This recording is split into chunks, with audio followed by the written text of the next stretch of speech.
આન shopping પૂરી થઈ હો.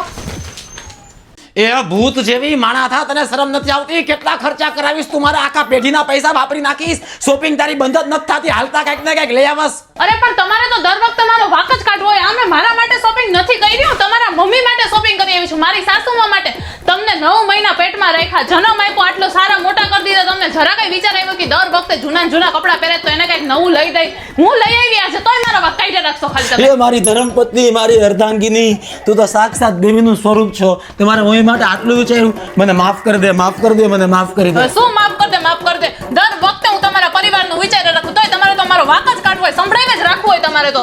ભૂલ થઈ ગઈ મારાથી, ભૂલ થઈ ગઈ. તારા કરતા સારી ધર્મપત્ની કોઈ ન મળે. મને આ તો બારોબાર અફસોસ છે. તમારી મા માટે વિચાર્યું ને મેં તને સંભળાવ્યું. ખરેખર મારો જ વાક છે. હાલો મમ્મી, એ તમારા કપડાની સાઈઝ ને બધું મને કહી દો ને, મારે તમારા માટે ખરીદી કરવાની છે. હા જલ્દી તમે મને કહી દો. હા